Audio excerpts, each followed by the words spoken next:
The Amityville Horror House, unveiling the haunting of 112 Ocean Avenue. Part 1, the house that lured them. Nestled in the picturesque town of Amityville, New York, stood a house unlike any other. 112 Ocean Avenue, a beautiful Dutch colonial-style home, exuded charm and elegance from the outside. Yet, despite its idyllic appearance, this house harbored a sinister secret that would shock the world. In 1974, the DeFeo family, Ronald and Louise, along with their 4 children, believed they had found their dream home when they purchased 112 Ocean Avenue. The sprawling house with its dormer windows and white picket fence seemed to promise a life of tranquility.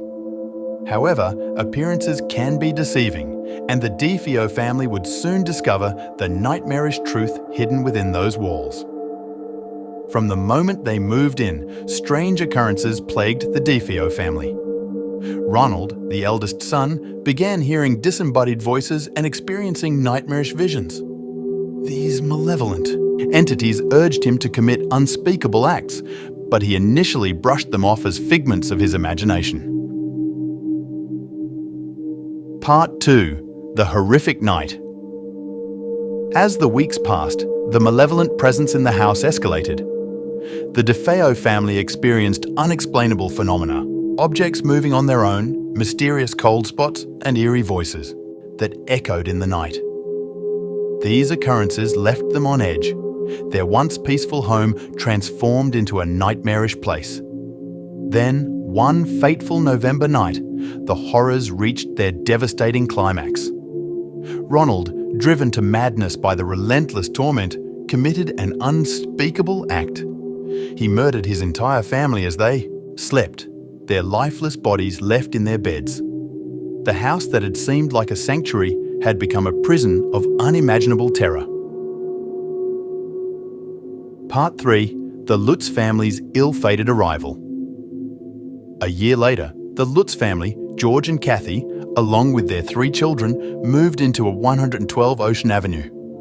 The Lutzes were unaware of the gruesome events that had transpired in the house, believing they had found their ideal home, a fresh start after a string of financial troubles.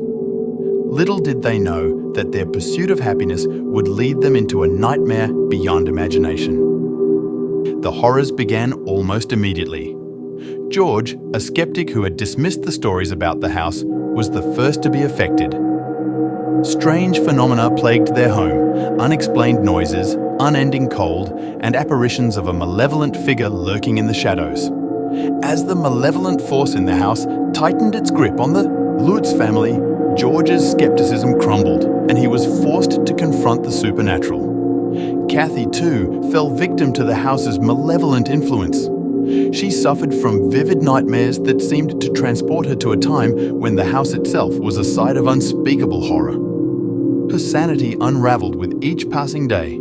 Part 4, the terror intensifies. As the days turned into weeks, the house's malevolent grip on the Lutz family tightened further. George, who had initially brushed off the strange occurrences, became increasingly obsessed with the history of the house and its dark past.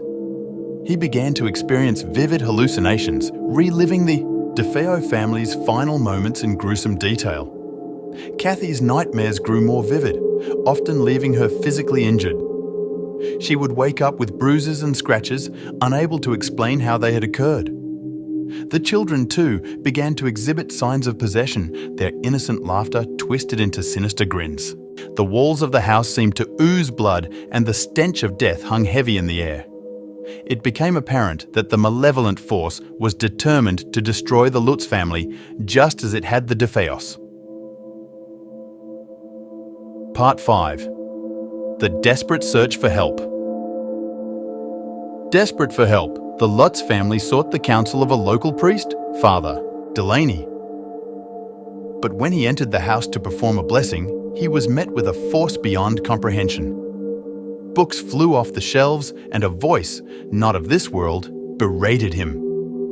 Father Delaney's faith was tested to its limits, and he left the Amityville house battered and broken, unable to help the family trapped within its walls. The house's malevolent force had grown too powerful. Part 6. The escape terrified and traumatized, the Lutz family made the agonizing decision to flee 112 Ocean Avenue. They left behind most of their possessions, taking only the clothes on their backs and the hope that they could escape the horrors that had plagued them. The nightmare was over, or so they thought. Part 7. The Legacy. The Amityville horror house remained empty, a dark and foreboding presence in the town.